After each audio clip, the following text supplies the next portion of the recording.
Okay, Dana, how are you doing today? Welcome to the podcast. Thank you very much for having me. Yeah, it's great. I love it when we have something scheduled, we have to cancel, and then we reschedule, and then it actually happens. Like 4 times rescheduling? 3 or 4 times, maybe. 3 or 4 times. Yeah. But it's nice that you just didn't forget and run away. So No. it's wonderful that you're here today. Thank you for inviting me. I'm actually curious, how did it come about that you decided to invite me? Well, I just love talking to people who are creative, and I know that you're a director, producer. You make films. This is what I love. I make television. I've made a lot of television shows in the past. So Yeah. I just love kind of connecting with creative people, learning about their past. What drove them into this industry, and then of course, all of us aren't from LA. So how did we all Right. end up here, right? Right. Those are always kind of the things I love to really understand. And there's so many young filmmakers out there. Who listen to the podcast and stuff like that, who are trying to figure out how to start in this industry or how to get, work or how to, start telling their own stories. So I really think like hearing from people like yourself is wonderful. Thank you. That's great. And I was so excited to get your message out of the blue. Yep. And I researched and looked around, and I realized the creativity and all that, but I really admire what you do with the adventures. Okay. Because I'm drawn to adventure and stories that tell inspirational transformations through adventures. Right. Well, that's the best, right? Because when you go out on an adventure, you learn about the place that you're traveling to, but then you end up learning more about yourself along the way, right? It's really transformative. Yeah. Yeah. I'm actually, I think I mentioned it a little bit over the phone, that I'm actually developing a TV show about search and rescue of adventurers. Well, that happens. Very specific, yeah. That was my movie, Jungle. Okay. That I produced a few years ago with Daniel Radcliffe, and it was about an adventurer who got lost in the jungle and had to be rescued. Story about faith, friendship. Was it fiction or nonfiction? Oh, fiction. Okay. Yeah, it was based on it's called Jungle, and it's based on a bestseller book by the same name by Yossi Ghinsberg, who's an Israeli adventurer that got lost with 3 other friends in the jungles in Bolivia. And at one point they split, and 2 of them never made it. Nobody knows whatever happened to them. Wow. And Yossi and his friend Kevin kept going, and they had a rafting accident. Oh, geez. And they split. And Yossi was stranded in the jungle for 21 days. Wow. Let me tell you, after being in the jungles, I would have been extinct 20 minutes into the adventure. Yeah. And Kevin, who was rescued like 3 or 4 days later, went back into the jungle on a very dangerous expedition to save Yossi. Oh, wow. And it was a miracle. It's a beautiful movie, and Daniel Radcliffe was wonderful. So, okay. Anyway, there's a little diversion. No. As long as we're talking about work and creating, it's all wonderful. No, I'll have to check that out. Sounds great. Like, because I always have people on the show who are also adventurers, right? And who else? And some of us do get stuck out in the middle of nowhere for a little bit too long. Right. So it happens a lot. Yeah, and I'd love to hear those stories, because that connects directly to my TV show that I'm developing. Okay. So Brilliant. So let's go back a little bit. Yes. So where are you from originally? Okay, so I'm from Israel. I was born and raised in Israel. And with my sense of adventure, at one point I left. I went first to New York, and then Miami, and then LA. I came here to study at the American Film Institute. I can talk a little bit more about childhood and how I got into the arts. I would love that. Yeah, I mean, like, you grew up in Israel. Like, are your parents, storytellers or making films, or are they in the creative, pursuit at all? Right. So it's interesting. My father was a basketball star. Like, he was the captain of the team in Israel, and that's everybody amazing. knew him. Yeah. And I played basketball too. I played in university. I didn't get to play for the national team, but that's exciting. Okay, yeah. My father was actually in the Olympic team in Israel, and from him I think I got that ambition, fight. You know, he always explained to me that when you are on the rebound and if you don't get the ball, you didn't lose. Back then it was two points per basket, not three. Right. He said you lost 4 points because if you didn't, not only that you didn't get the ball into the net, you also the opponent took the ball and they got the basket. So you know, so that energy of fighting and being ambitious and wanting something really badly, I think I got from him. My mother was an artist. She used to paint and used to tell us stories. And I don't know whether she was a little bit delusional, but imagination was a big part of our lives. And my parents got divorced when I was 10 years old. And I, myself and my sister and our neighbors, we opened a little puppet theater. And I think through the stories that we were telling in the puppet theater, I realized the strength of storytelling. And I realized how healing it is and how what a great tool it is to express deeper thoughts and debates and moral dilemmas. And I just fell in love with it. And of course, as puppet theater, you're also the actor and the writer and the performer and the producer. And so I started acting, and until I decided to go to film school. That's wild. So hold on, how old are you when you're like writing and performing and using puppets in a puppet theater? 10. I was 10 years old. It was right when my parents got divorced, and there was a lot of drama. It was really very, very passionate, terrible divorce. But it was a lot of material for good drama.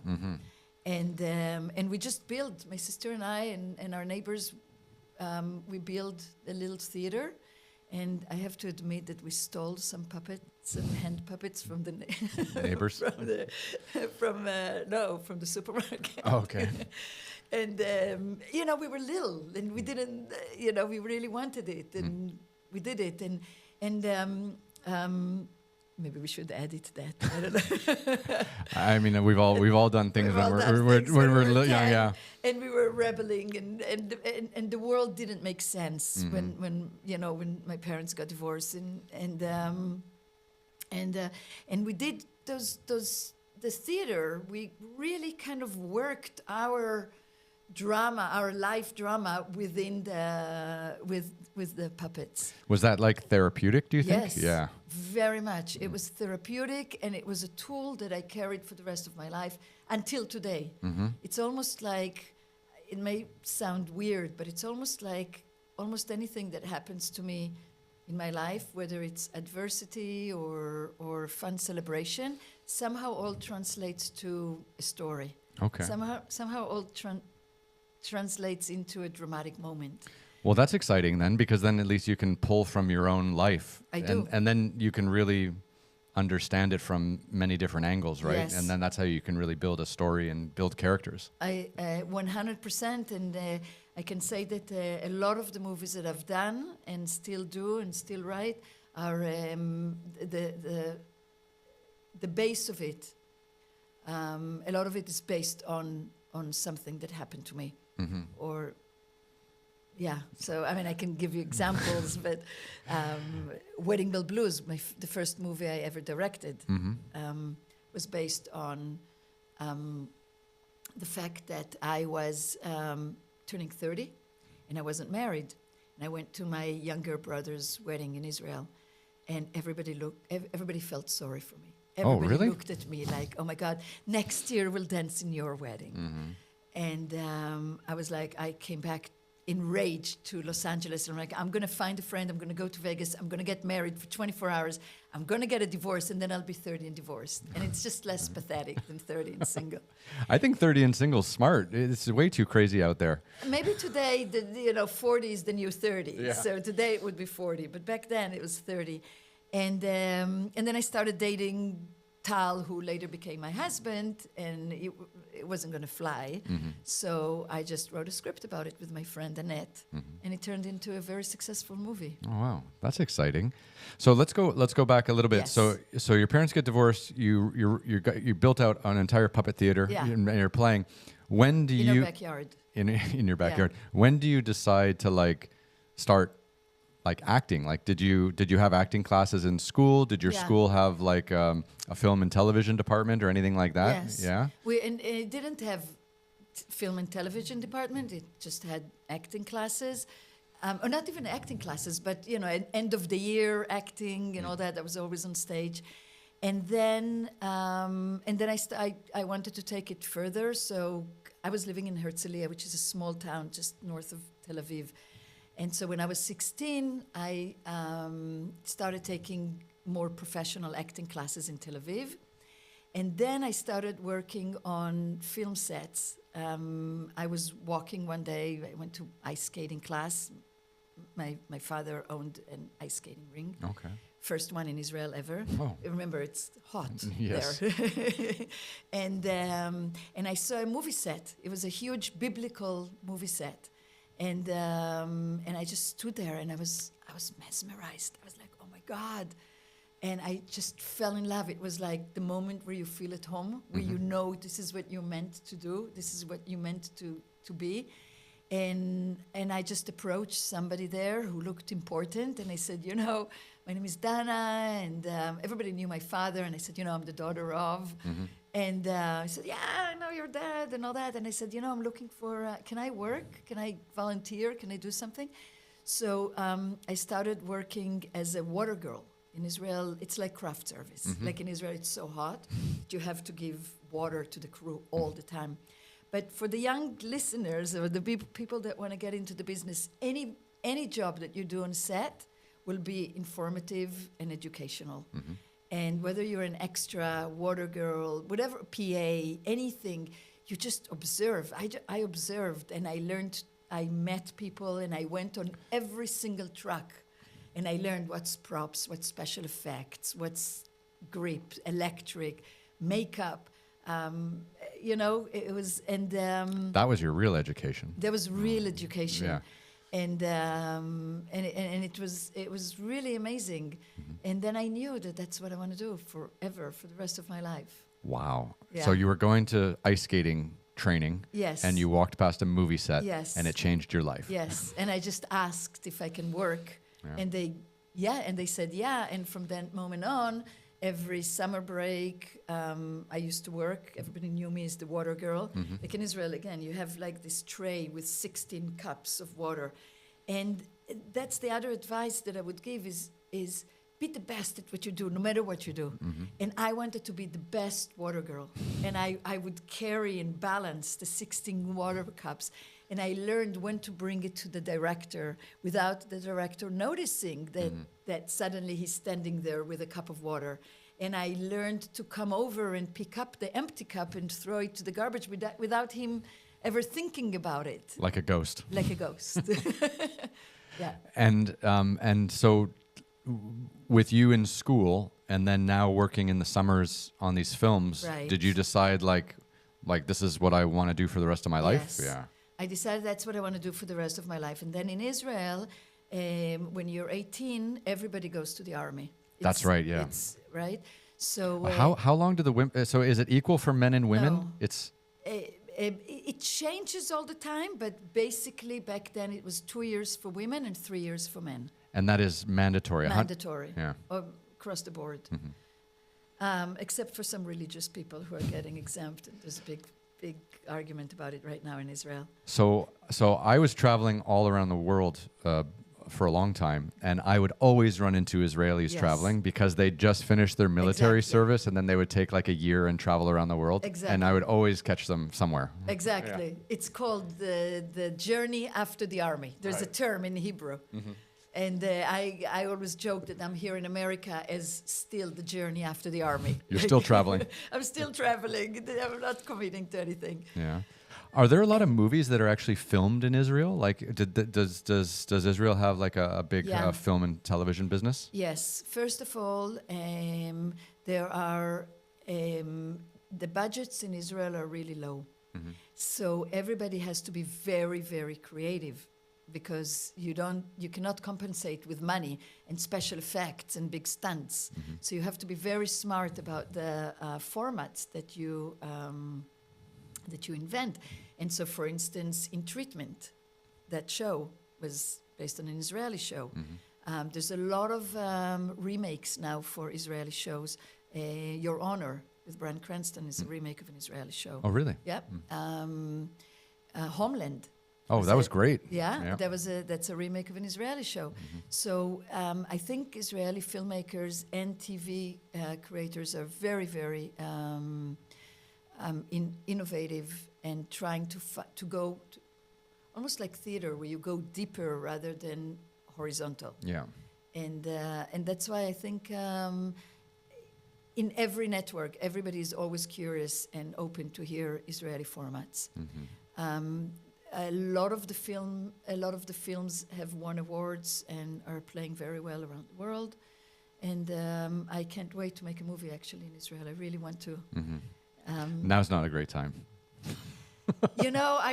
I was in Israel over the summer for the whole summer. So as an Israeli, you go there because it's home. Right. You don't. So I don't think about it like somebody from outside. Yeah, because we're all just watching the news and it just seems like a total mess. Yeah, it is. It's very sad, and I'm really praying for the hostages to come home, for the war to end, and for peace for everybody, for everybody to have a chance to rebuild their lives across the board. Yeah. But I wanted to go back to the army because what I did is I auditioned for the Army Theater. Oh.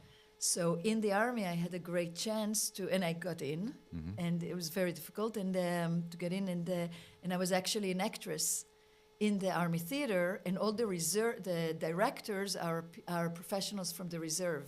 Oh. So it was a real professional experience, and every night performing in front of 500 soldiers was a great experience of live shows. Wow, so you were able to join the army and then join the theater. The theater of the army. And you were just perform. So you didn't have to. 18. Did you still have to do all the regular army training? Yeah. Everybody that goes into the army does the training first, and then they kind of say where you will serve for the rest of the army. Right. They place you in different. They place you. So I did the auditions before I got into the army, and they.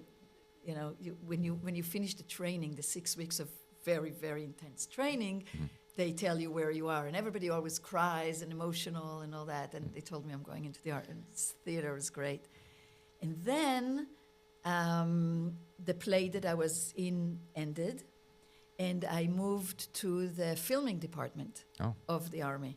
And that's where I learned editing and documentary filmmaking, and it was a great prep for when I came out. It was a blessing and a curse, because the blessing was that I was almost a professional. Like I could really start working in the industry as a production manager, as an actress, as different roles, and an editor. And but the curse was that when I went to the university, film school in Israel, I kind of felt that I was a little cocky. I felt that I've already done it. Yeah, you were too far ahead. I was too far ahead, and I quit. And it's something that I really regret until today. Yeah. But then I tried to compensate when I came to AFI, and they accepted me, and it was, the best time of my life. But I regret not finishing the basic film school. Did you like acting more than working behind the camera? I love both. I love both. I love being in front of the camera. I love, and I think today I lecture a lot. So I have to mention my book. Yeah, I'll show it to you. We'll save it. We'll save it for the end. Yeah. Okay. But I lecture a lot, and that lecturing is a little bit of a performance. Oh yeah, it's for sure. On stage. Yeah. It's talking to people. It's engaging them. So I still love acting. Sometimes I act in my own movies, like beat roles, And I think I'll do more of it, more and more. It's wonderful that you went to the military and survived the basic training for 6 weeks. And probably got really strong and learned how to do everything you need to learn how to do when you're in the military.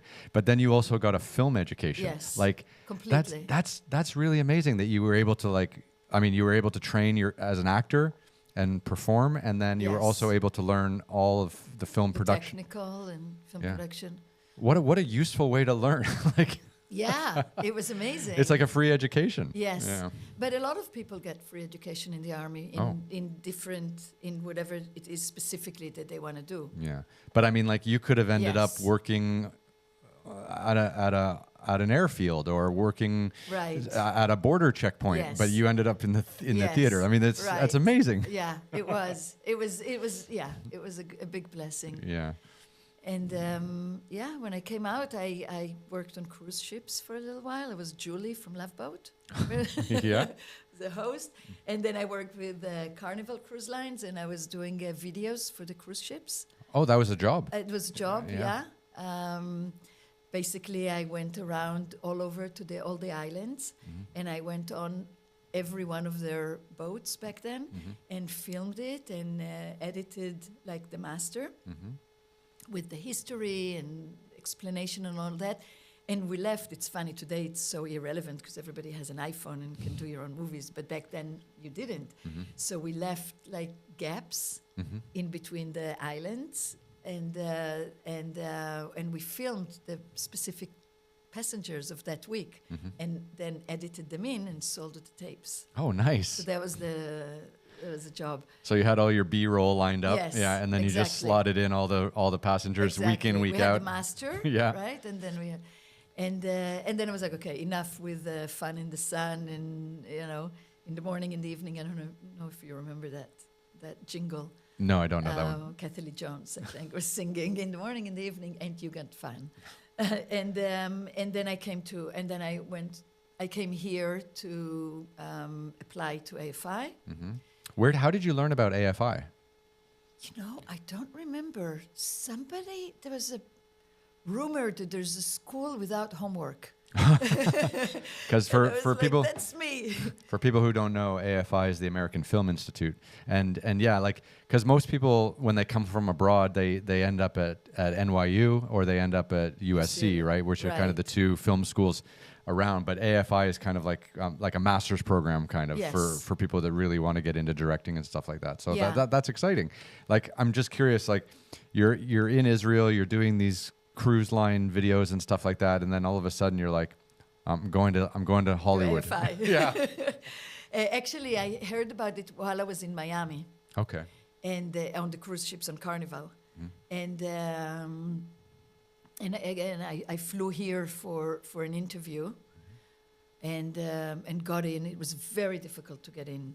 It's very selective, but and I can't remember how, because there was no internet then, right? Why did I hear about it? I guess someone you were working with, or somebody mentioned it, and I knew that it's very practical. Basically, while you're at AFI, it's a working faculty, so everybody that is there is not just scholars. It's actually people working in the industry. That's so important. Yeah, exactly. Because like sometimes you go to these universities and you're learning a topic from a professor, but they haven't actually done it or visited the country that they're talking about for like decades. Right. And it's like I need relevant information today. Exactly. About what's going on now, not a decade ago. Yeah. Especially today, since the business is changing so rapidly, quickly. Yeah. All the time. Like, I learn all the time. I read the trades every day, Variety, Deadline, Hollywood Reporter. I go to seminars. I go to the markets every year, and you just have to keep up to date with everything and watch movies and TV shows. That's important. You got to really consume a lot to see what other directors and actors are doing, right? Yeah. Right. What are you watching right now? I'm watching Monsters. Okay. Yeah. And I finished watching Disclaimer. Oh, did you like that? Yeah, Yeah. I did. Yeah. Look, it's two amazing filmmakers, the DP and the director, of course. Y Tu Mamá También is one of my favorite movies ever. And I think that as I grow older into the business, my critique has been changing a little bit. I'm not looking for the perfect movie anymore. Mm-hmm. I'm looking for movies or TV shows that had something that inspired me, something that I can remember, something that I take with me. Mm-hmm. And it doesn't have to be 100% perfect, because there isn't such a thing. No, and that's yeah. So I'm a little more lenient with the way I look at art, and more. I don't want a little bit more forgiving, and a little bit more. I don't want to say forgiving, but I'm embracing. I'm embracing creativity and beauty and daring and trying to do new, innovative things, and not being afraid to explore, even if maybe as overall it's not necessarily always the perfect movie, but it did inspire me. Hey, I'll take that. I think that's a really good point. Like, I think a lot of young filmmakers, they don't do things because they're afraid it won't be perfect, and they actually Right. stop themselves from creating. But actually, storytelling and creating art is a passion. Yes. It's like love. It's messy. It's not perfect, and you shouldn't expect perfection out of something like that. I agree. Yeah. But the fear of failure is so prominent. Oh, I in got all used of to us. it. Yeah. That I see, I tell you, yes, as a lecturer, and here on the program, it's easy for me to say, just get over it. But I have it. Mm-hmm. I have moments where it's like, oh my God, what am I doing? Or, this is going to be horrible. And my friend, Stephen Pressfield, famous author of The War of Art Mm-hmm. and The Legend of Beggar Vance, who is going to publish my book. But he has full books about resistance, about how we stop ourselves and stop our creativity and stop our projects because we have this resistance telling us that we're not good enough. Yeah, I we're think we gonna do. fail, or That little voice in the back of our head, Yes. Yeah, big voice in the back of our head. stopping us from doing everything great. Yeah.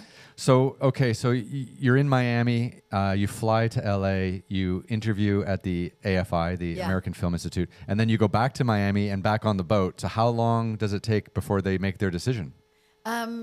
Pretty fast. I think that I was here around February maybe, and in September I started school. Oh, well, that's great. Yeah. Yeah. So What was it like moving to LA? my best friend was living here back then, Suzanne Woke, and so she helped helped me at the beginning, and it was amazing. It was great. I bought myself an $800 Chevy Nova 77. No air condition, broken carburetor, so like I could only breathe when the car stopped, and I could take my head out, take it until the next. But I met so many creative, amazing people, and we were all arguing about our visions and coming up with things. And again, AFI is all about making movies. You have to make, in the first year, you have to make 3 projects. And so you write and you do it, and people that I've met at AFI are still collaborators of mine until today. That's great, isn't it? When you can network and where you can go to school with the people and network with the people that you need to work with later on in life. Yeah, and especially for people like you come from Toronto, I come from Israel, people that come from overseas we don't have our childhood friends here. No. So you have to start from scratch. So going to school is a great way of meeting people that are on your level. It's almost better to meet people on your level than the big Hollywood producers, because they don't really need you at that point. No. Where if you collaborate with new up and coming people like you all come up together. You can all come together. Yeah. And I did, not only that I went to AFI, but later as soon as I graduated, I took acting classes. I kept acting classes. I took in different studios. And I took photography lessons, and I took screenwriting classes, like Robert McKee Weekend and all that kind of stuff. So you have to keep, or at least me, I have to keep learning all the time is what I feel. So when you went to the film academy in Israel, you quit because it was just below you, and you felt like it was really. It was a mistake. It was not below me. Okay, but you felt like you had more experience than what you were going to get from that school. You know, I think that if I'm being honest with myself, I think that it was also because my mind was scattered. I was a little ADD. The situation with my parents was complicated. I had just lost my sister. She died from overdose. Sorry to hear that. Yeah. So she was 20. I was 23. So the timing just wasn't right. I was. My mind. I just had too many things on my mind, and I had this energy. I had this thing of moving forward, doing things. I was jumping from one thing to another, and I didn't really have the proper guidance of sometimes when your parents when you have the space, and I'm not blaming anybody, but I'm just saying that when you have a home and things are a little calmer and you have time to really understand and what you want to do, I didn't. I was. And how? So compare that to you arriving in LA for AFI. Like, where was your headspace? Because like when you were in Israel, things were very difficult. But when you came to LA, what was your headspace like? Yeah, that's a good question. And a few things were different in LA. One is that your parents were still in Israel, and you were fucking far away. So one, I was away. B. The program is so intense and it's all about doing that I was able to concentrate. In fact, first year you're supposed to do 3 movies, I did 4.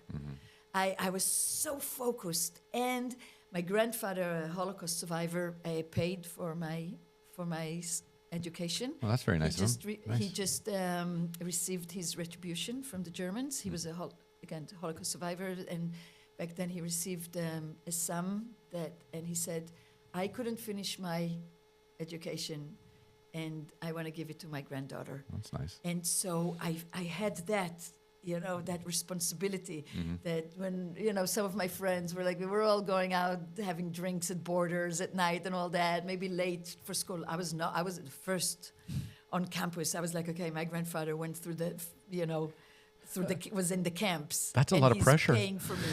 I gotta go and I gotta be the best and I gotta make him proud. And so but that's only one part of it. The rest, it's really a fire that you have within you to tell stories. It's either you have it or you don't. It's hard to acquire it. It seems like that practical training at the AFI really kept you busy and kept you super focused so that you couldn't get caught up in all the other bullshit. Yes. Yeah. And meeting the friends and all the other peoples and being busy and doing. And then when I graduated, I had the big dilemma. Do I go back to Israel now? Do I go to Miami? Do I go to New York? Do I stay in LA? Is it a 1-year program? It's a 2-year program. Okay. I decided to... I never decided to stay. I just stayed. I just let my life... I did a movie, a short movie called Kill Me Later, about a woman who wants to kill herself. And right in the last moment, she's saved and falls in love with the person who saves her. And it was a miracle of love and kind of connects to my sister and kind of connects to the theme of survival and I did it with a friend who directed, and I acted, and we wrote it together, and all that. And later we did it as a feature, and that was my second feature that I directed. Oh, wow. So again, everything, any movie that you do may lead you to the next movie. Any project that you do, there's nothing below you. There's nothing beneath me. There's no ego. Anything where you have the chance to create is a blessing. And so so I did the short, and then we did the long, and then we did the feature, and one thing led to another, and I stayed. But again, I still feel like I'm just on the after the army journey. Yeah. I'm not settled yet. I mean, what was it about Los Angeles? I mean, is it just the creative energy here, or just the fact that you just kept getting work? Like, because I mean, you know, you mentioned you still want to maybe film something in Yes. Israel someday, but I'm just curious, like, what was this real draw to staying in LA? Like, you could have gone to New York, you could have Right. gone anywhere, but you know, was it maybe it was just the community that you had here? The community was a big deal, and it is the capital of filmmaking, or at least was the capital of filmmaking. I don't know what it is now. Yeah, well, you know, the world is wider in that sense now. But I just started working as a grip, an electric, an editor, and production manager, and then line producer. And one thing led to another, and I met my now ex-partner, business partner. And we started doing things together, and because of him, I stayed also, because he kept saying, no, don't worry, we'll do it. He's very ambitious and very successful producer these days. And we just kept doing one thing after another. And I was directing and producing and writing, and it just happened. So, Wow. So I stayed. That's amazing. So, like, when you went to the AFI, did your education there, like, include every aspect of filmmaking, like writing, directing, acting, everything, like, or did you have a chance to, like, specify? Because when you came out, it sounded like you were doing everything all the time. Right. Yeah. So at AFI, the program is a little different than other programs, and back then there's disciplines. So there's directing, producing, cinematography, editing, production, and production design. Those are the 5 disciplines. 5? Yeah, I think I counted 5. Yep. And back then, I don't know how it is now, but back then you were only, did I say writing? Writing. Yeah, writing is in there. Yeah. Yeah, and back then you were only allowed to apply to one or the other. You couldn't apply to both. And for me, it was life or death to get in. And like, I was lost. We were working on cruise ships. I told you about my sister. I had to get in. So I decided that because I had so much experience in producing, I'll have a better chance to get in as a producer. So I applied and got in as a producer. So while I was producing at AFI, I went on my own time to sit in on writing classes, directing classes, and I tried to use the time and learn all aspects. That's great that they let you sit in on the other kind of the channels of training. Yeah, definitely. Yeah. I don't think, you know, like, I really think filmmaking like 30 years ago, you could have like special skills, right? But filmmaking today, especially if you're doing independent stuff, Yes. you have to do 3 or 4 things all the time. 100%. 100%. If you want to be an actor, you got to be a producer. If you want to be a director, you got to be a producer. If you, whatever you want to do, if you really need to be an initiator. You cannot just sit back and wait for something to happen. Yeah. Like, you have to go out there, and the tools are there today, as opposed to back then when you only had to shoot on film, or you know, and everything was so complicated and expensive. Well, look what we're doing here with just me. Right? Yeah, Exactly. This is the best example of how everything has changed, where you can collect audio, get video, and then distribute to the world all by yourself. Right. No, I 100% agree. Yeah, it's amazing how things have changed. Yeah. Yeah. Did you shoot like a lot on film? Like, I mean, you would have learned how to do everything on film, right? Yeah. Yeah. We actually, in the army, I learned video. It was an exciting new thing, and the editing video and all that. But when I first started, we shot on film. At AFI, we did shoot the first year on video, everything. I didn't go to second year. Instead I went and I did my movie. But I didn't want to go as a producer. I knew that I wanted to direct at that point. And we shot. I don't know if you know much about film. Students today don't know much about it, but We shot what we called short ends. Do you know what it is? I don't know, no. Okay, so film has a magazine. It was either 400 feet, and which was equal to about 4 minutes of film, or 1,000 feet, which was about 10 minutes, and it was a big magazine and very, very, very expensive. So, as an independent, low-budget movie, we couldn't afford those films.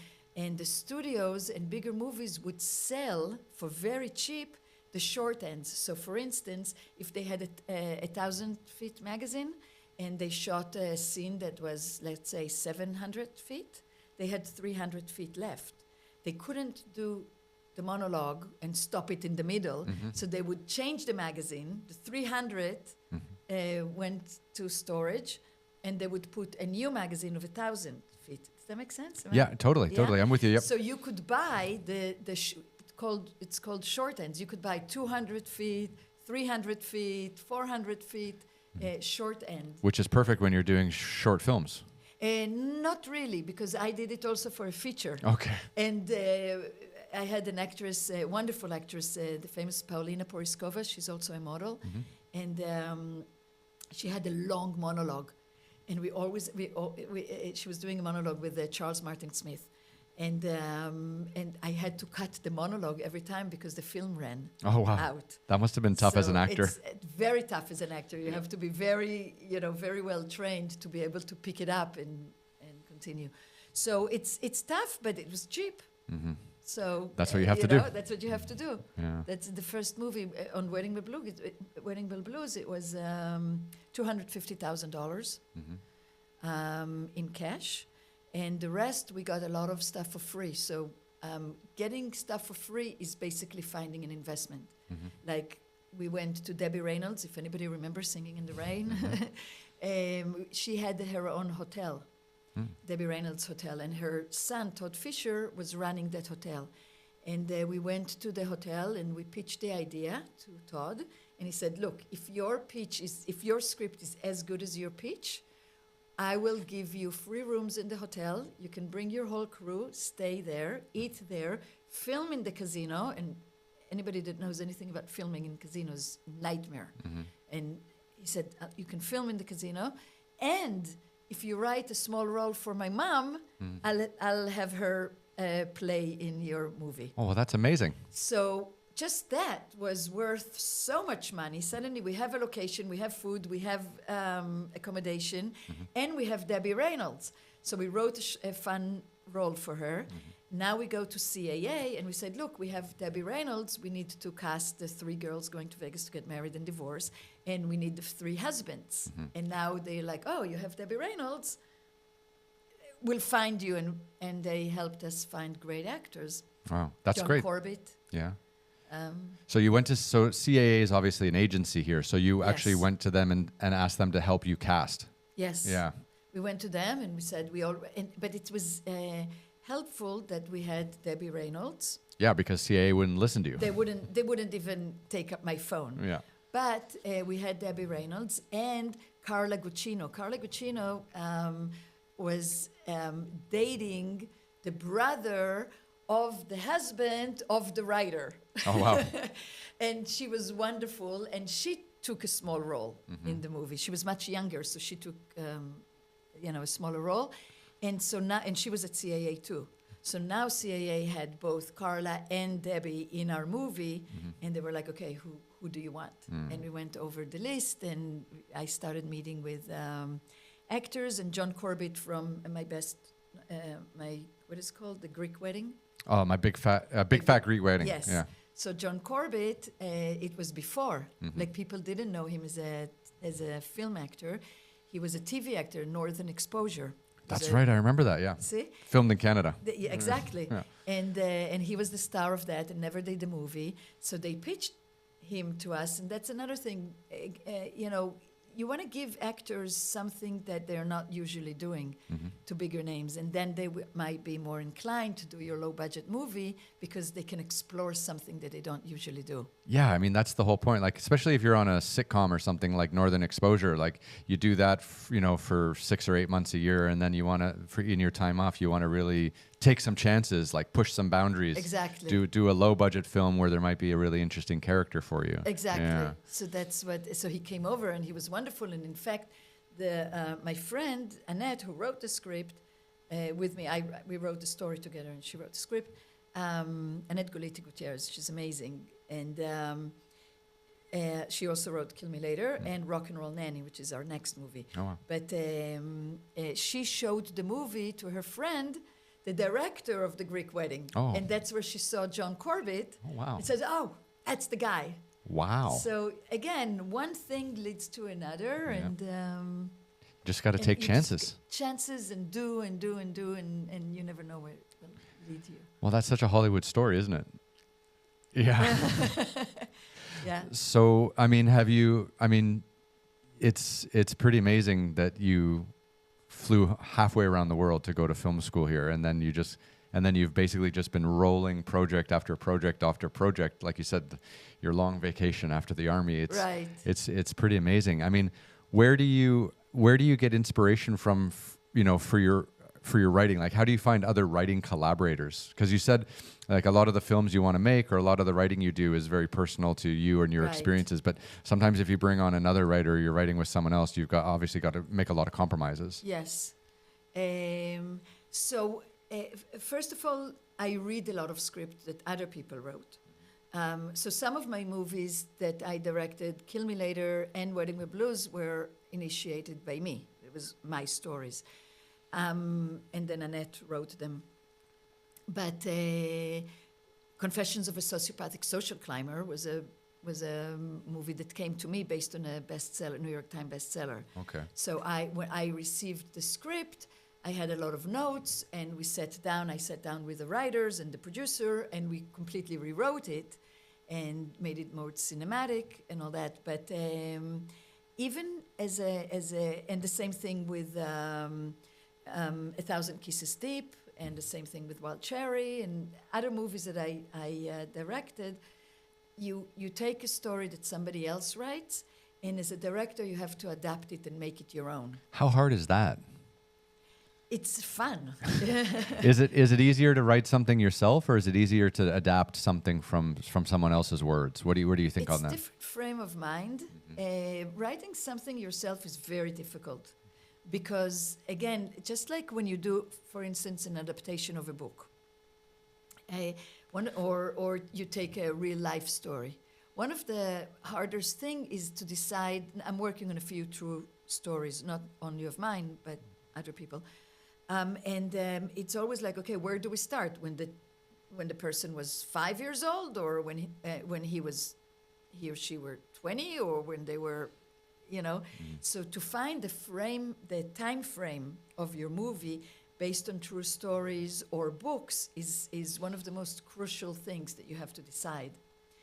And so of course, when you tell a personal story, again, you don't know, when should I start? When should I end? What should I include? What's not relevant?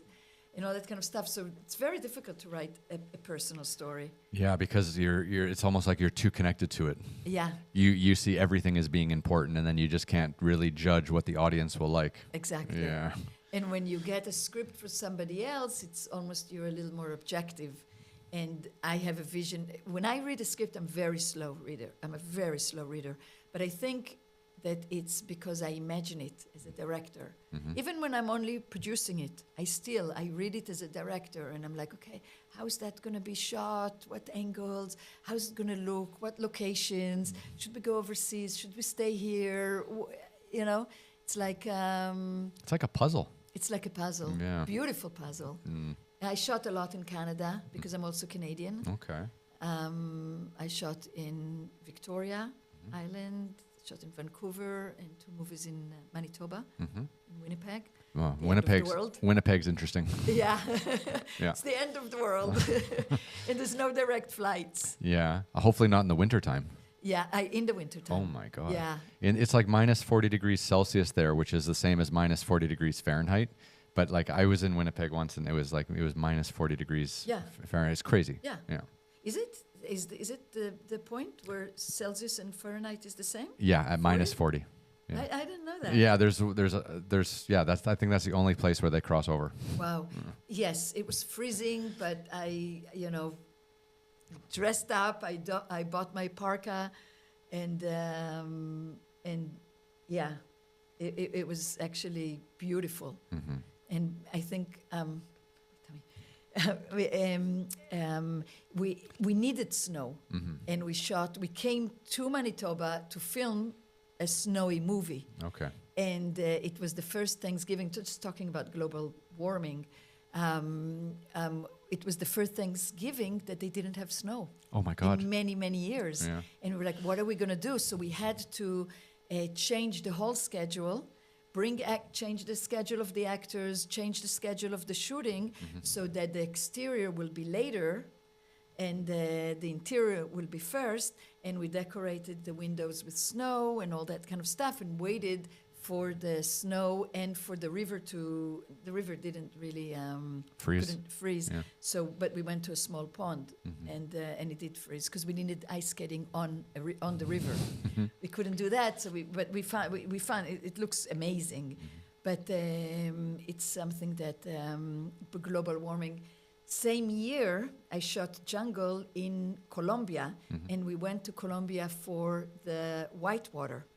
Right, for the river rafting. For the river rafting, and the rivers were dry. Oh, really? So we were like, oh my God, again, global warming just changes everything. So we rented a small plane and we started flying over the rivers, and until we found whitewater rivers. Wow. A river that fits, and we shot it there. Isn't that crazy? It's such a good introduction for everyone, like how hard it is producing. like going to Winnipeg with a whole team, like trying to film and then having to do the entire schedule backwards because there's no snow on the ground. Exactly. And then just doing all the interiors, waking up every morning going like, I hope it snows today. Praying. It was like a miracle when one day I woke up and I had a nice apartment there. And I open up the terrace, and it's all white. Oh. It's like, oh my God, thank God. Yeah. It's the producing, I think, is troubleshooting all the time. And you cannot really troubleshoot everything because there will always be something new that you could never expect, such as Zika. When we were shooting in Colombia, there was Zika. The mosquito virus. Yeah. And we were worried that the actors will not want to come down to Colombia to shoot.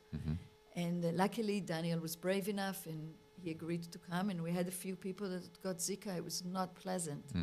And we had to pay a lot of money we did DEET, you know? Oh, yeah, the DEET. The DEET. Yeah. We had like tents and you would go in every morning and every afternoon and they would spray you with DEET, and we were all walking with nets. And it's a lot of chemicals. A lot of chemicals, I know. I kind of regret putting that much, but, we were, okay, DEET or Zika. Yeah.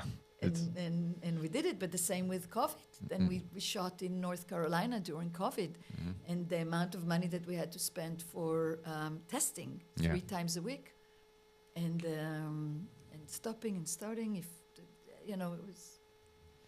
difficult. I shot I was stuck in Istanbul during 2020 when the world locked down, but then I managed to get out and we filmed all of the summer of 2020. We filmed in Switzerland because it was open. We filmed in Germany. We filmed in Poland. We filmed in Malta, Croatia, Montenegro. Wow. We were just traveling around trying to get as much stuff done again before they locked us down again at the end of 2020 in November. But you're a smaller crew, right? How many people? Oh, we were only like 5 or 6, yeah. Yeah, so we were 70, 80, 100, 200 people on the crew. That's crazy. Somebody will get somebody, there's no way that, Yeah. How hard is it to be responsible for all those people as a director? As a director or as a producer? Or as both? Both, yeah. Yeah. As a director, it's amazing because all those people are there wanting to help you fulfill your vision, contributing to the vision, bringing their expertise. That's what I love about filmmaking, that it's so collaborative. Like I'll sit at home and I'll imagine the scene and I'll write all my notes and I'll do the breakdown and all that. And then the production designer will come up with a better idea and the actor will say, you know what, how about, can I try coming in from that door and saying that line over there instead of saying it here? And I'm like, yeah, let's try. And it's, oh my God, it's so much better. And I get the credit. Yeah. and the costume designer and the makeup artist and the hair designer and everybody comes, and the stunt coordinator, choreographing stunts and I mean the rivers in Colombia, and you had to build 2 rafts and connect them, and one for the crew and one for the actors. Yep. And I mean, all kind of stuff that you never think about when you're alone at home writing your script. Yeah. And so I love collaborating, and I love hearing all those creative people coming and bringing their vision and their expertise. And so I think it's amazing. As a producer, the responsibility is very, very, very, very, it weighs in on you, because you're responsible for their safety, you're responsible for their well-being, you're responsible for everything to be done on time, on budget. You're responsible for your investors that trust you, you're the distributor. You have to deliver a movie. You have to deliver every single scene, even if it will end up being on the floor. But if that's the movie that you were able to finance, based on this script, you have to deliver that script. That's interesting. I didn't know that. So when there's a script and the distribution company signs off on it and the financing guys or people sign off on it, then that's the exact script you have to deliver. Yeah. And then whether you cut scenes out later or not, you're not allowed to make that decision in the field. You can. It okay, that's a little bit of a depending on your budget of the movie. So if it's a very, very indie budget, you can do that. And also it depends what scene you're changing. If it's just 2 people talking, establishing scene, which is basically a transitional scene, maybe you can do that. And I'll have an interesting story about that. But if it's a big scene or a story plot or something like that, you can't, because that's what they, especially if you have what we call in film business, and it's similar to in real estate, there's a completion bond. Yes, I'm aware of that, yeah. You're aware of that. So if you buy a completion bond insurance, they're very strict about you getting every single word that is written on the page, because they don't care whether the movie is good or bad. They just care that it has to be completed and what you promise. So if you want to change, if you want to cut a scene or something like that, you sort of need the permission of your investors, and they have to sign off it that you're making those changes. Making those changes. Yeah, that's interesting. Wow. Okay, learning a little here as we go. Yeah, It's great. I can tell you that on TV they're even more rigid than on indie filmmaking, because the structure and the hierarchy in TV is a little different. And I didn't know that when I did my first TV movie. I was in the frame of mind of an indie, low budget, and I started changing things on the spot. And I got, the producers were upset with me at that point. But Jennifer Love Hewitt was the star of the movie. Wow, that's a blast from the past, that name. Yeah.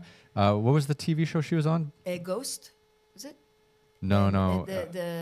She was on like a teenager on a Party of Five, maybe? Yeah, that's it. Party of Five. Yeah. Okay. Wow. Yeah.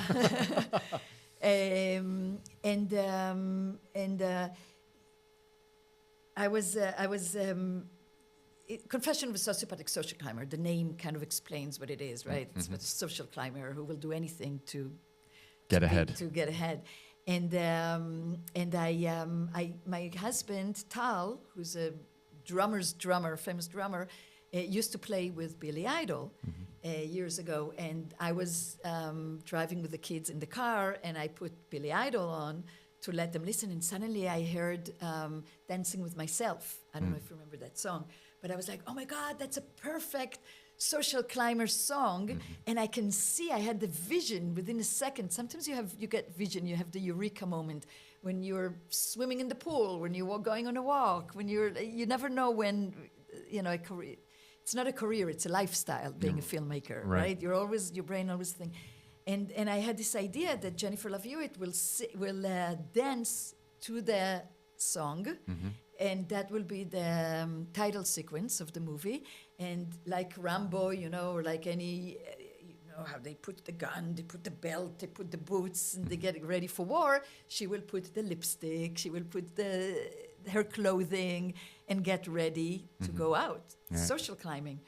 And I came up with the idea, and not knowing the hierarchy in TV, I came to the idea, and I told him, I have a great idea. I want to do that. And I thought he's going to be so excited and so happy about it. And he was so upset. And I'm like, but I have a plan. Another scene that is not so important, I'll do it in 2 hours instead of half a day. Give me 2 hours and I'll do that scene. And he couldn't see how it could work. Oh. And I went higher, and I went to the producers, and they approved it, and it's in the movie, and of course it's in the trailer, and of course and the movie did amazing, and it's what sells the movie. So, and that idea came to you while you were driving the kids. Yes, I was driving the kids, listening to Billy Idol. Yeah, you gotta be living it all the time.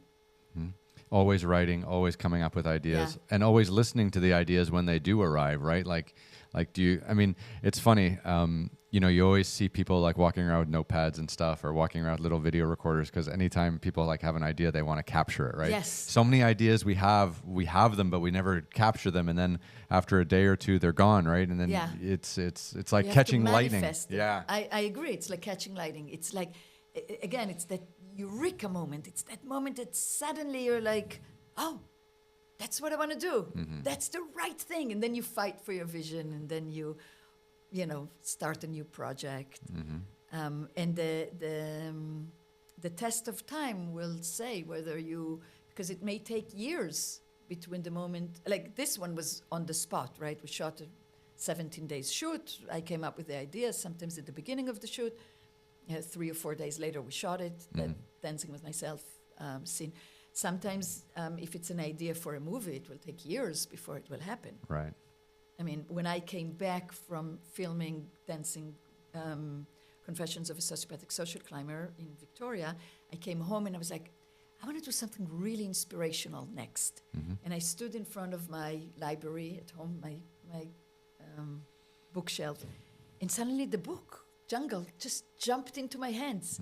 It just happened. It was like, this is what I want to do. And it took me 14 years for it to happen. But 14 years later, no, not 14 years, a little bit less, but many years, like 12 years before we went into production. So you're looking at the bookshelf, you see Jungle, which you know is going to be one of your next projects. And then what do? You have to contact the author and say, like, I want to buy the rights to your book to make a screenplay. Yeah. And then and did you write the screenplay, or did you have to hire someone? I had to hire somebody. Yeah. It cost a lot of money. It does. So how do you do that? Yeah. So then you have to, I had the rights for the book.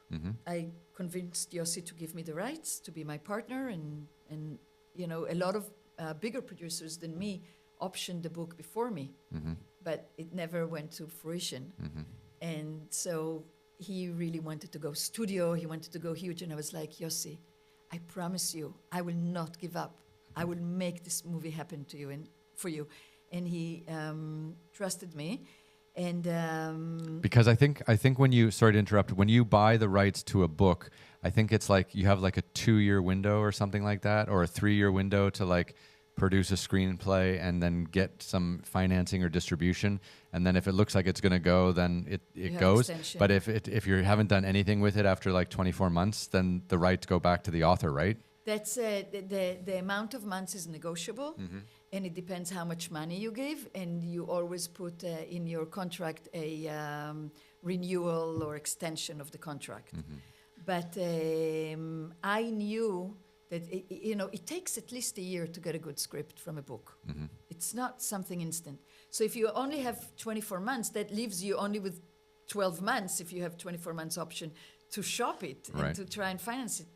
Won't happen. And it took me a long time to get the money to hire the writer. So I offered Yossi a different deal. I said, instead of optioning the book, let's be partners. Whatever I make as a producer, you get half. Whatever you make as a writer of the book, I make half. And this way, it's an advice I got years ago from a famous director. And he said, the moment you take out there's no conflict of interest. He wants me to make the most money, and I want him to make the most money, because at the end of the day, we make the same. Right. And we did it without limit of time. Did it for, and I went all over town with the book. And Yossi was on CNN, on Larry King, and there was a docudrama made about him, very successful for the BBC. And yet I couldn't get anybody interested. That's crazy. They all said, this is an amazing story. Come back when you have a script. So how do you get a script? So I'm sitting at dinner, Shabbat dinner, on Friday night at friend's house, and somebody asks me, what do you do now? And I'm like, oh, I just got the rights for the book, Jungle. And they say, oh my God, we read the book. We love it. We're in. What do you need? $1 million. I was joking. I said, no, I said $100,000 just for development. And I said, okay, we're in. I'm like, that was my friend, Jay and Mickey Rappaport. And I said, really, are you sure? I mean, we then talked about it more seriously. They loved my movies. They saw Wedding Bell Blues, and they saw other movies of mine, and Kill Me Later and Confessions, and they loved the book, and they said, no, we're in. We want to support you. We want to.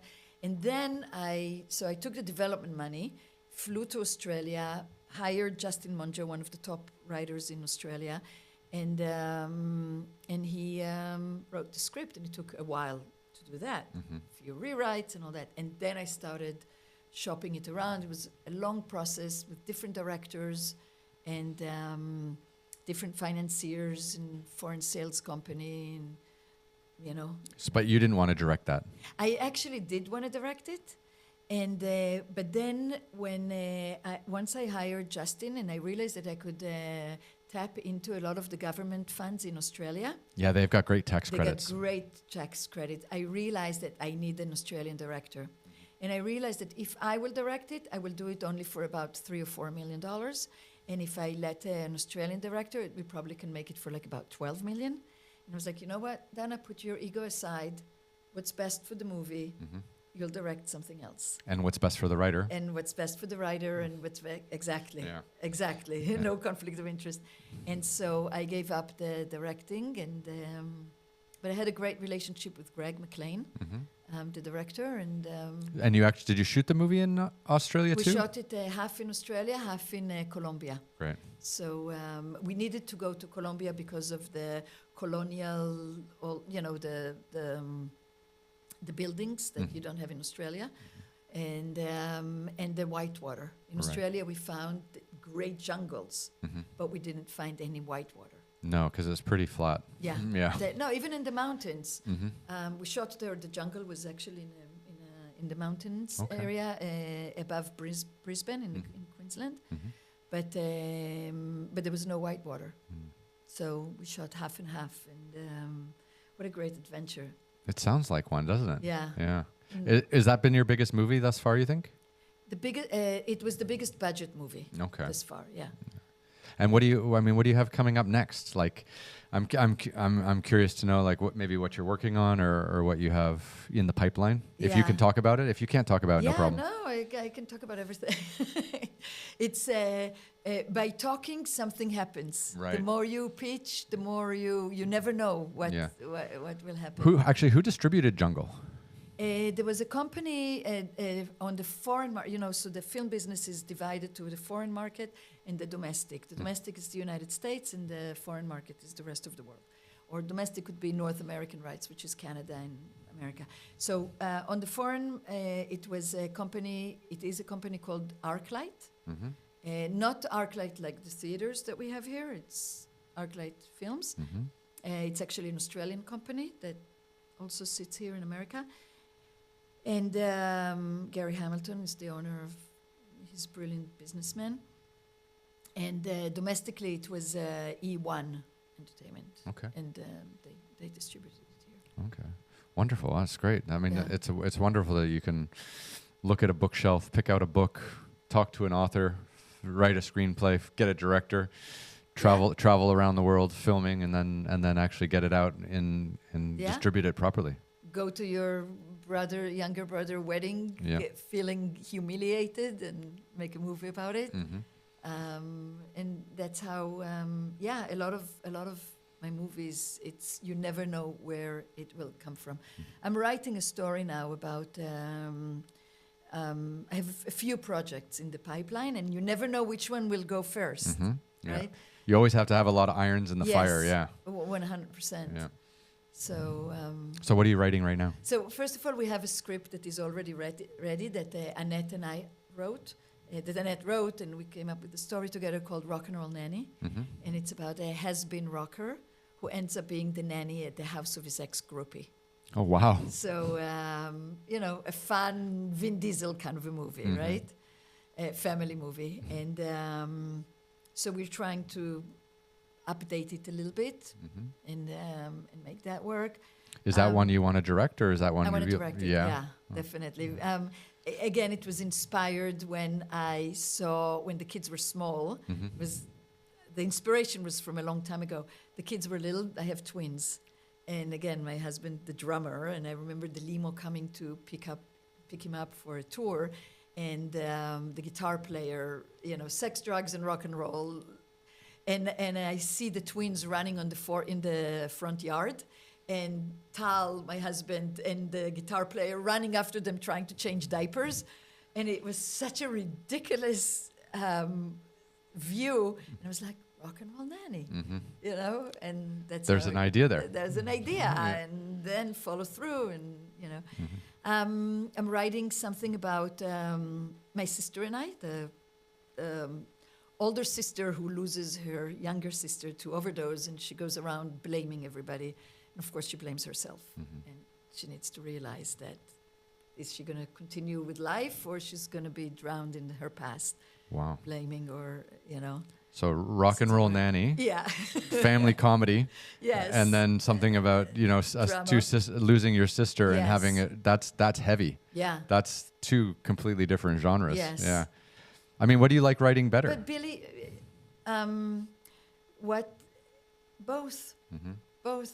It's different experience, and even when I write a comedy, I look at it as a drama. It's all dramatic situations, and I remember when Wedding the Blues came out, and a friend came out of the theater crying because it touched her heart. So even if you do a crazy, stupid comedy, you want to touch people's heart. You want to be true to the moment. You want to be true to human conditions, and you want to be authentic. I think that even if your movie is not perfect, as long as you're authentic, it will find an audience. And maybe not all audience. No. Maybe not everybody will love your movie.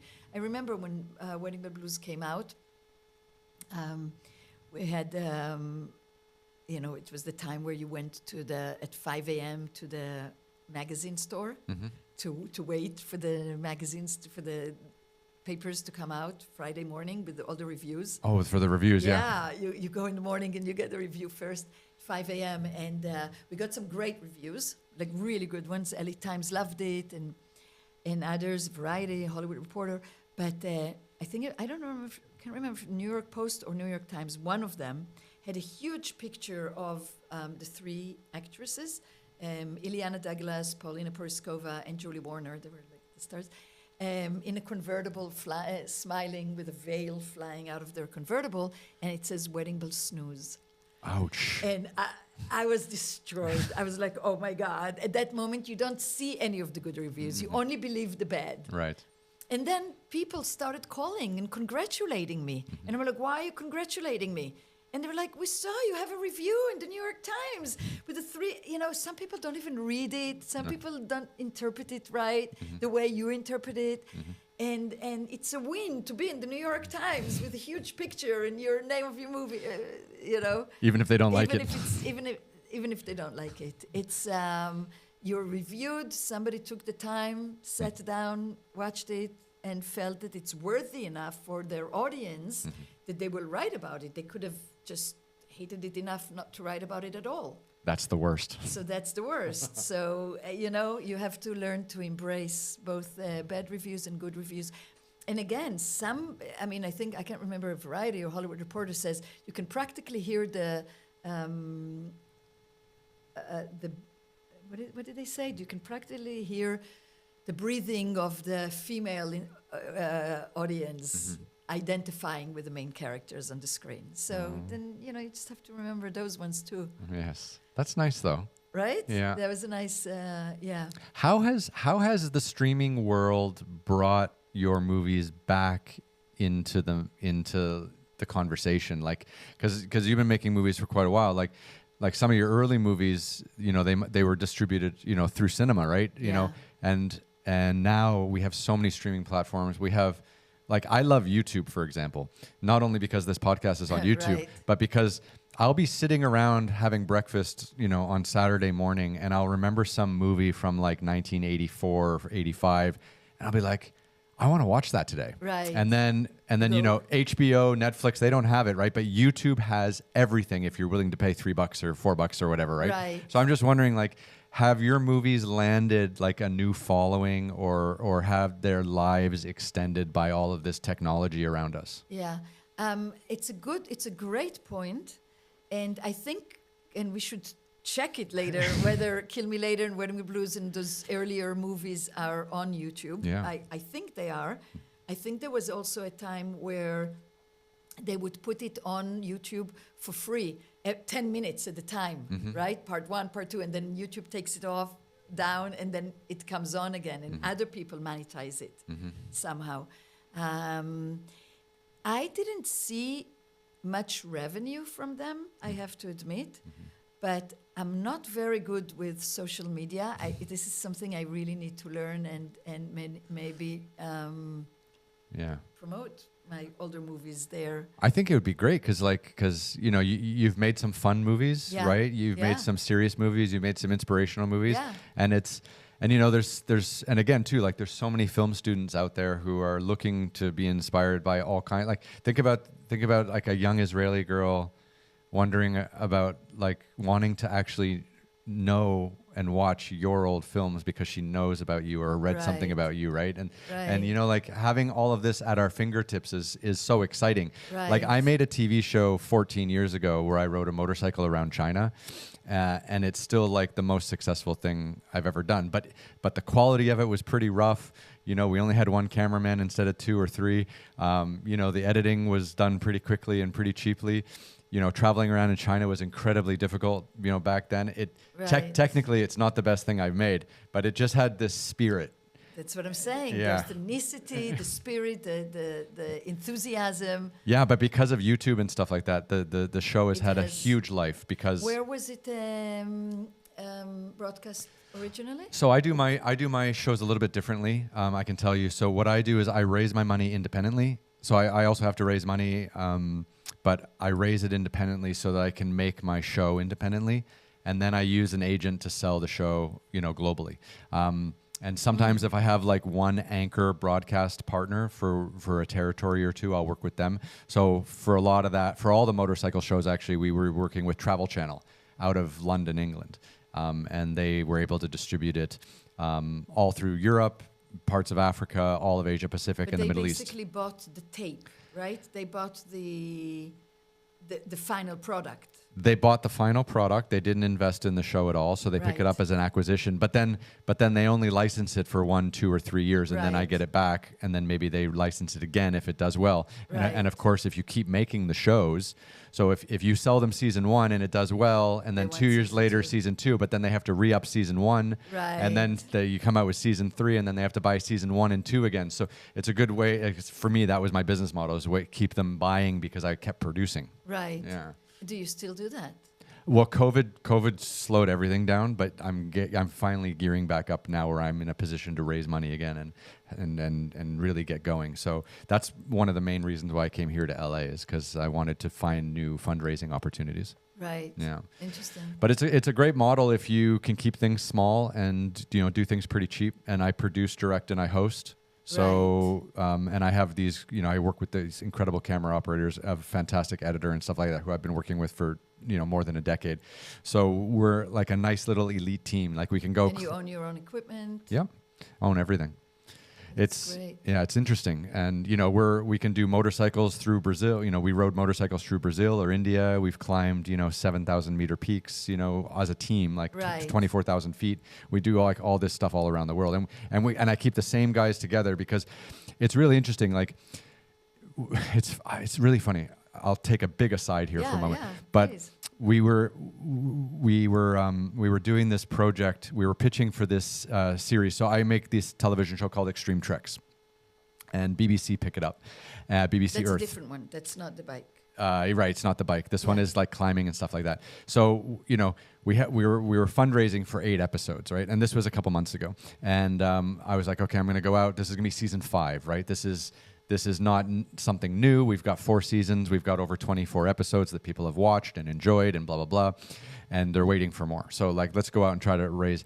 And so I was chatting with this financer, and he also has a production company. And he's like, look, I think I can get you a good chunk of the money, but you got to use my camera guys. And I was like, well, can your camera guys climb 25,000 foot peaks? Right. Can they, live in the jungles in Brazil for weeks at a time without showering? Can they do all this? And he's like, no, like we don't work like that. And I was like, well, why would you ask to be on my show? Like that's all it is. Right. And it's just so funny that, people come in and they think that if they give you money, that they can somehow figure out how you do everything, or that they can bend the way that you want to do it to. And giving me I'm sure they were fantastic camera operators. No, of course. It has nothing to do. That's your needs are very, very specific. Right, because it's everything around the filming that's important. It's like, how do you get along with people on a 60-day shoot where you're working every day and the conditions are super stressful? You're living in a tent maybe, like sometimes we walk across deserts, and that's it's like 150 kilometers to walk across a desert. Love that. And you live in a tent for 2 weeks. You don't shower. Right. But you still got to wake up, film sunrises, sunsets, like all the action around. Like, I love it. And Bravo to you. It's amazing. We try, but the way the business is set up here in North America, very few people are really ready to operate like that. Like they're in the union, or they want to do this, or they need to have this, or they only want to work certain hours a day. And it's just like, no, man, we're out in the wild. Like that's what you have to do, right? Right. I agree, and good luck. When you're gonna do your next season? Do you know? I'm hoping in 2025. Yeah. So we're looking. I have a whole bunch of live events that I've started doing. So I do these live events too, where I stand up on stage and I talk about all the great adventures and things like that. And there's lots of jokes and ending up divorced, drinking too much here, behaving badly there. Right. It's a lot of fun, but I do these little one-man shows. Right. But we've booked now a whole bunch of them for the next 5-6 months all around the United States. Oh, that's great. So who's booking it for you? Like you have a booking agent? Yeah, I put together a little team. So I have this wonderful PR person and this booking agent as well. So the 3 of us kind of have started doing this, and so now I'm looking to produce starting in the second half of 2025, because I think we've got more than 30 events planned for the first few months, so I really want to see if that flies. Right. Yeah, that's amazing. Well, I was doing all these corporate events for years, right? And I IBM or Microsoft or Mercedes-Benz or whatever would fly you around and you do some event for them. Mm-hmm. But then I started doing really small events, for 50 people or 30 people. And the general public loves it because they don't get to travel, or they want to hear the stories, right? Right. So we started actually selling our own tickets, booking our own theaters, and it's kind of become a little bit successful. So we're gonna keep trying to do it. I wanna learn from you how to do that. Yeah. We'll talk about it after the show. Absolutely. But I definitely want to learn from you, because I think it's great. Yeah. I mean, I do that sometimes, but. I can relate to what you said, because one of the shows you were asking what I'm working on, one of the shows that I'm developing is, like I said, is an adventure search and rescue show. Mm-hmm. very specific take on it and all that. And my agent back then, a couple of years ago, set up meetings at Paramount and Sony and Imagine and a lot of big TV companies. And they all said, wow, we really like it. It's too high. It's too expensive for us. And I'm like, no, but I know how, no, it's too expensive because, you have to go to Thailand and you have to go to the Himalayas and you have to go to the jungles and you have to go to all those extreme, it's extraction from extreme nature locations, from the desert, and I'm like, but I know how to do things independently cheap. And I was like, that's not what we do. That's not our business model. So now I'm trying to raise money for it to do it outside of the system. Right. Because just like you, it's a little more involved, of course, because it's scripted. But you have to think creatively of how to finance those things. You do.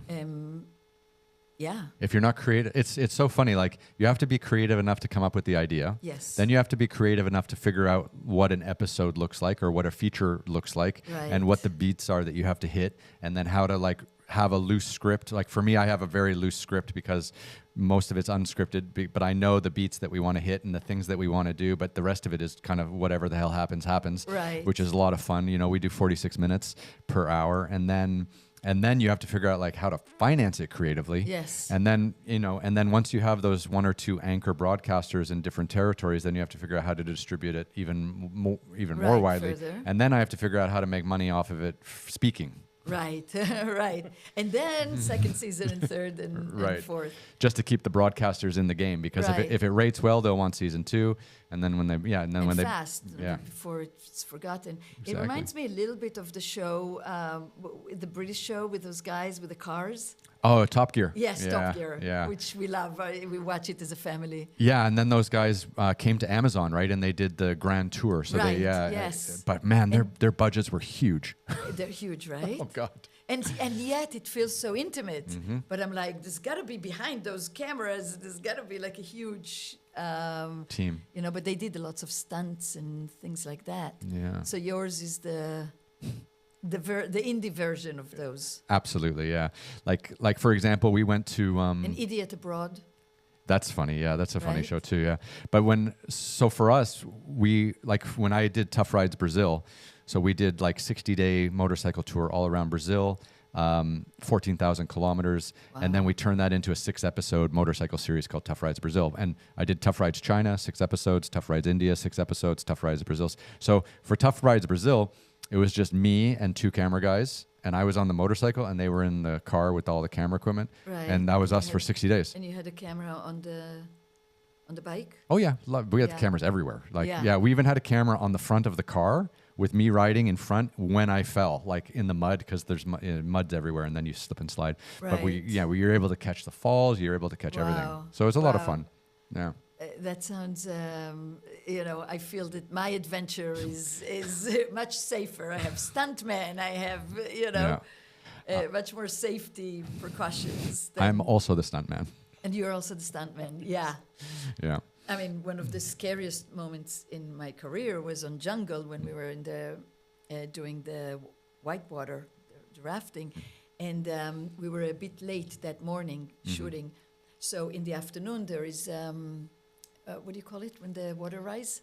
Yeah, the tide. The tide went up, and we calculated to shoot it half an hour earlier with lower tide, and the two stuntmen were on the rafts that was not connected to the other raft, and they were doing it, and they started to be carried away. Oh wow. And there was a huge fall, like if they about I don't know how many feet forward, and if they hit the fall, they would be dead. Oh wow. And we're standing there, like 100 people of us on the riverbank, and we can't do it. Nobody can jump in. You cannot do. But we had 2 Colombian local kayakers, like people and they were standing there in their kayak, and they were like angels. I'll never forget that moment, like angels from the cliffs, from both sides of the river. They jumped in with their kayaks, and they were able to block them. Oh wow. And take them to shore. everybody was praying that night, even if you're not religious, Yeah. whatever God you believed in. But we thank God we had those. But you don't have any of that. No, pretty. Risky. Yeah, it's nonfiction. It's authentic. It's real. You know, it's just it's about me. So if you don't like me, you're probably not going to like the show. So Yeah. you know, like, it narrows down the audience quite a lot there. But it's fun, and you know, we try to go out and just we don't do fake drama. We don't sensationalize anything. The edit is super easy You edit? and Do you clean. have an editor? I have an editor that I work with, who's great, you know, and we just kind of go through it. But we just want to tell like really nice, authentic stories without jazzing it up too much, because I feel like there's just too much stuff out there that's so fake, and Right. it's over edited and it's overproduced. And we Right. just want to bring things back to ground level. Like, we want to tell really interesting stories about beautiful places. We want to shoot it in the highest quality possible so that you can really feel like you're there. But then after that, you have to just let the story unfold. Yeah, I Yeah. love it. Yeah. I think it's great. Thank you. No, really, it's totally, up my alley. The scripted version of it, Right. a little bit. Yeah. Docudrama, or I guess is it docudrama? No, what is it called? My stuff Yeah, is just Just a documentary. just Yeah. documentary. Yeah. Yeah. I hate it when people call my shows like reality TV, because when I think of reality TV, I think of, Docu-reality.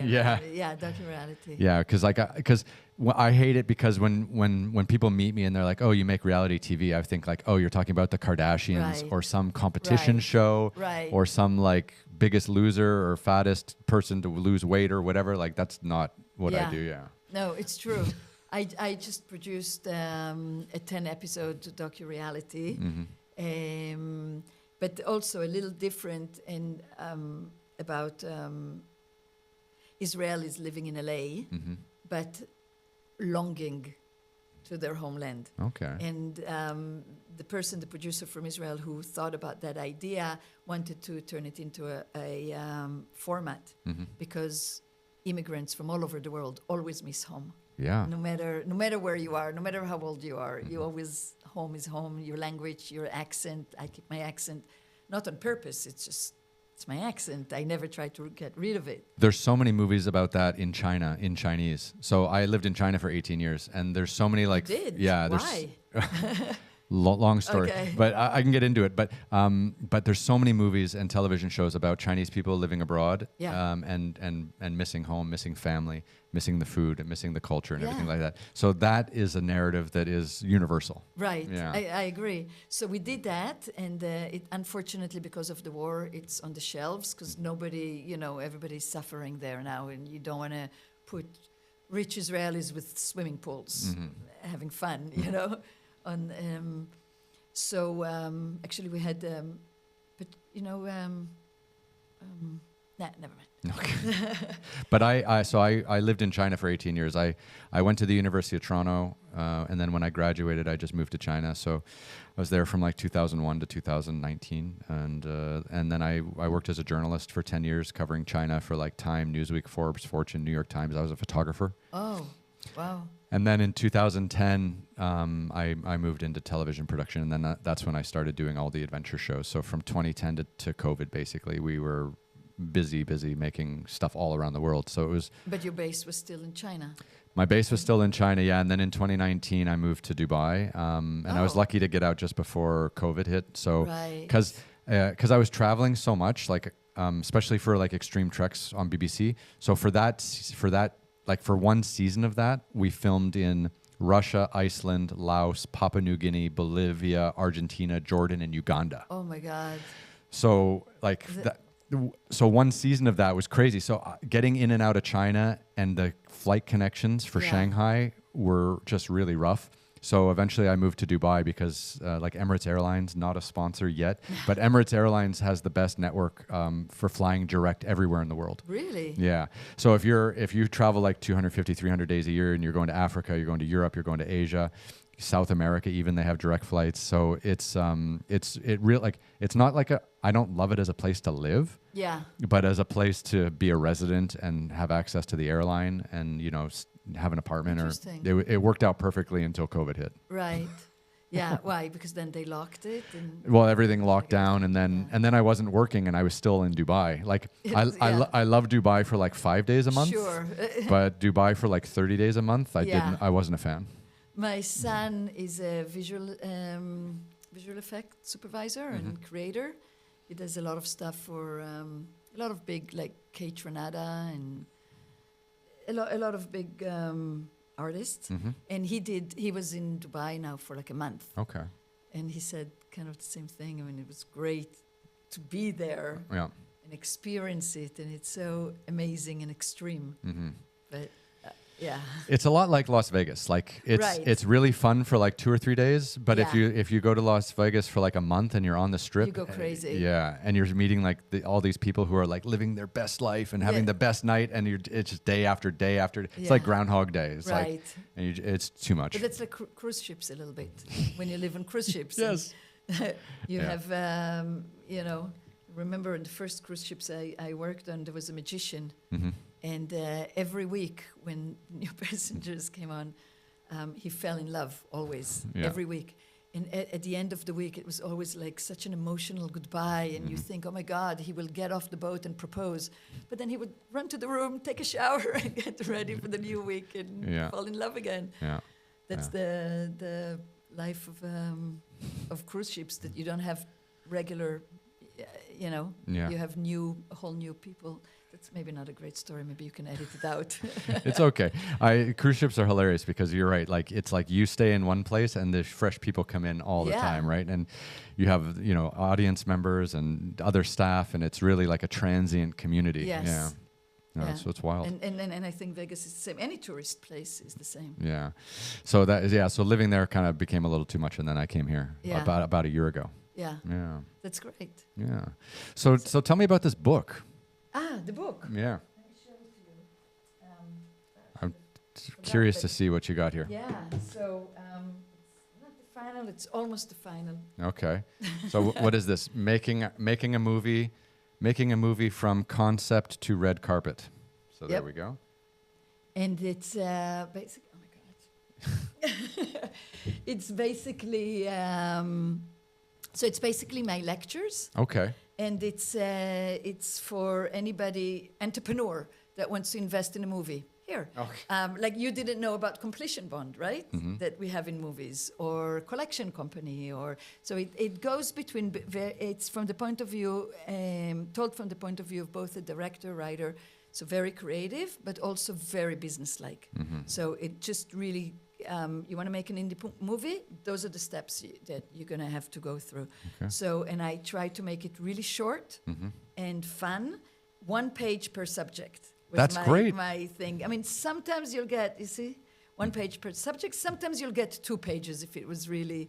And there's anecdotes, and you can choose to read the anecdote. It has a little flower here, or to read just the fact. Okay. And you can go through it really fast. And I love the artists. So talking about plunging in, jumping in to the deep end, to the deep end, right? You just you can't think too much. Yeah. You want to make a movie, you jump in. So there's like 26 gorgeous pictures, his art, and it's coming out. And Stephen Pressfield's publishing company will publish it. Okay. So I'm very, very honored. Okay. And when will it be available? Probably at the end of this month. Okay. Or beginning of the year. And it's just, again, it's my give back to the community. It's just because I lecture now at AFI and New York Film Academy and Sundance and a lot of places. So it's a great, and every time I lecture, people are like, is there a book? How can we, and I'm like, oh, okay, fine, here. So that's really like a collection of all the lectures you've given over the years and everything, all the nuggets of information you've picked up along the way. What I realized that what people really need, because I teach with, I have a PowerPoint. And I thought, it will take me like 2 weeks. I'll just take my PowerPoint, expand on it a little bit, there will be a book. And I was like, oh no, it doesn't work that way. Because a lot of what I do is on stage is the anecdotes. Yeah, and a lot of it's improvised. And a lot of it is improvised, depending on the audience, depending on the night. What are they more interested in? I mean, I'm sure you know. And so so a lot of thought came into what anecdote I should write in, what not. And and all that. So it's really fun. Everybody that read it loves it, and and we'll see what happens to it. I hope it will inspire people to take the plunge. Well, they should, at the New York Film Institute and the AFI, like they should make it mandatory reading for all the... Yeah. When they graduate, they should get their certificate and this book. And this book is, I don't want it to be mandatory for anybody. I want somebody to really want it. Yeah. And be drawn to the... And that's why the artist, Yuval Robichek, is a very famous artist, illustrator. And all of his stories are stories of love and heartbreak and all that. So it's perfect. It's like I tried to, like, okay, here's a woman, but I just try to. I love this at the end when your heart is broken, when you don't know what to do. Pick it up. That's a great just here. Right? Isn't it nice? Yeah, it's a really nice little. Hold on, let me switch it back there. Yeah, it's a guy with a broken heart, and he picks up the broken heart pieces and then turns them into wings and flies away, right? Exactly. Yeah, that's so cute. Right? It's a great cartoonist. Yeah. Yeah. He's great, and it's and that's why I chose him, because I was inspired by how he can tell a story with just a few little hints and stories that who hasn't had a broken heart. That's how I usually start my lectures, right? Who hasn't? And there's always a joker that says, "Well, I'm a heartbreaker, and not that my heart never broke," and everybody laughs. But we all had our heart broken probably multiple times, which means we all have stories to tell. Right. And at the end of the day, whether you do it in with 5 cameras and crazy bike rides, or a feature, or a short movie, or a documentary, whatever you tell. It's about human drama, I think, the human connection, and as long as you go back to being real and authentic, you'll find the audience, and the money, and because storytelling is the oldest art, I think, in the world. Yeah, I think so. Right? Yeah. So that's what we are. We're storytellers. It doesn't matter whether in video camera or film camera, short, long. Video, reality, we're telling stories, and we're sharing our human experience. Yeah. And that's what I try to do in the book, even though it's a tutoring. I try to just share my experience as a filmmaker, with the ups and downs and the crazy moments, and that's what I do in my lectures, and what I want to do. I want to keep doing my movies, is just to be a human experience and connect to whoever, when you turn on TV today with all the streaming, you were talking about streamers, the amount of content is incredible. Like you how do you choose? And so the poster is so important, and the actors are so important, and all that. But I always feel that what I choose somehow relates to something I'm going through. Yeah. And gives me a new perspective on it, and new little... That's why it's so important to consume stories, like and it too, like some people want to do it through books and read. Okay, great, but also too, I think like I pick up so much from watching television shows or movies because of like the way they move the camera, or the way two people are interacting in a scene or something like that, or a location that they chose or something like that, and that gives me ideas for something that I want to do. Exactly. Because I'm a visual learner, I think, right? So like I pick up on visual cues, and that gives me ideas. And then when I get all the guys together and we end up in Papua New Guinea, and I can there was that movie I watched in the jungle, and they did something like this, and you can do that and in a factual television show like what I do. So it works out. Like you're constantly being inspired by everything. 100%, and I believe that art is derivative. I know that it sounds a little pompous here or whatever, but it's true.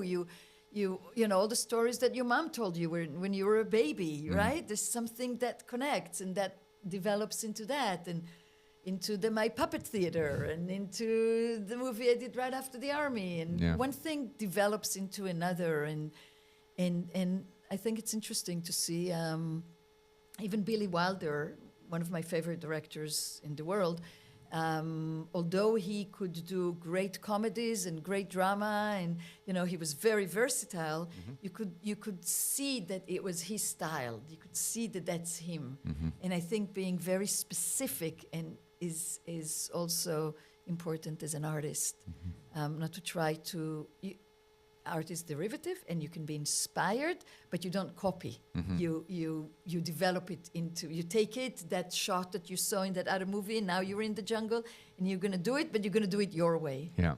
In a way, and you're going to take it to the next level, and you're going to take it within your context. Suddenly, it will have a different meaning, even if the shot is the same. Right. Yeah. It has a whole new life. It has a whole new life. Yeah. Exactly. It's wild. So, yeah. Well, that's great. Yeah. I mean, is there anything else you want to talk about today? Or we kind of went through a lot. We did. You feeling good? Makes sense. Yeah, it feels a little ADD to me, but that's how I am, Yeah. And of course, you can't sum, the amount of years and experiences and the all the movies that I'm developing and all that. But it's, I think we covered. Unless you have a question. No, I feel pretty good. I'm so glad that you're actually publishing a book with everything that you've been through in the filmmaking world, so that you can not everything, but the bits that people can learn from, right? Yes. Yeah. I think it's really wonderful that you're kind of giving back to the community, because I hope a lot of young people buy your book and be like, how the fuck do I make a movie? And then they have your book. Yes, and again, a big part of the book is you have the very, very dry facts, but the anecdotes give you the inspiration. I hope that it will inspire people to not be afraid. Whatever you have, if it's just this, whatever you have, go out there, tell your story, share it with the world. Well, you should definitely have some social media around this, because the people who do buy the book and the students that you work with will want to find you on social media. Then they'll find the book, and then they can also find all your movies. Well, can you help me? I can teach you a few things. Can you teach me a few things? Because I'm really, I'm always so busy with my art, and I just don't give enough attention to, to social media. Yeah. But it's the world. I got to do it. Yeah, because it's amazing, like how many people will follow me on Instagram, then click the link, then find the podcast, and then below that they'll find a bunch of TV shows I've made. Right. And then it which was what happened to me when you approached me. Yeah. So that it just brings people into your world, right? And then it's whether they want to stay or not. Yeah. Definitely. Yeah. But you found me on LinkedIn. I did, yeah. I did. I connect with so many people on LinkedIn. I got like 16,000 connections on LinkedIn. Wow. And there's so many people in there over the years. So, if I'm looking for a writer, I'll try to find a writer, a director, producer. So did you Google female director, producer, or how did my name pop up? It just popped up, and I'm like, oh my God, like she's in LA, she's done all this stuff. Like let's see if she's willing to come in and have a chat. So a lot of the people I find are a little bit like random suggestions or friends of friends. That's a big thing. Right. And now that we've published more than 100 podcasts already, people are starting to write to me asking if they can come on. Right. And then you start getting like PR people. Like I had 2 emails yesterday from PR people that have other authors with books, so they want to come on and talk about their book too. Right. So like it just starts to build, and it's just like filmmaking. It's just one guest leads to another guest, leads to some other promotion, leads to as long as you're making this stuff. Right. The next thing is always coming. Yes. It's just when you're not making anything, nothing happens. Exactly. You can't. You can't stand still. No. You gotta keep moving. No. That's life, right? Yeah. And no one gives you anything. No. No, really. But when you put it out there, people are willing to give. Like you're raising money for your things. I raise money. People are willing to join your journey if you show the enthusiasm, if you show your commitment, professionalism, and that you have a good idea. Yeah. People want to join and support the arts or support things like that. Yeah. You just have to find them in the right moment, the right time. And sell the right project. Yeah, and because the world is global now, and because everyone's online, you can find opportunities that you would never have found anywhere else. Like like the people who listen to this podcast, the majority of them are not in LA, but I'm here, right? Right. But a lot of them are in Asia and in Europe and parts of Africa and stuff like that. So you really do get a chance to like take whatever happens in this room and broadcast it globally, which is exciting. Right. Yeah. That's amazing. Yeah. The brave new world. Absolutely. Well, look, right. Thank you so much for coming on the podcast. Thank you for inviting me. Yeah, the next time you finish a movie or you have something you want to talk about, please come back. Sure. We can Yes. do this again anytime. I can't wait. And it's great to connect with another creative soul. Thank you. Yeah. Thank you. Same for me. It was great to hear about what you do and how you do it. Thank you. And now we can just go up here where people can see we're in the same room and Oh, shake. Because we don't do Zooms. So right. Yeah. Oh, people like maybe think we're faking it. right? Yeah, right. Split camera. Yeah, now we're in the same room. but this is our major production quality here. So now we just fade to black and we're out.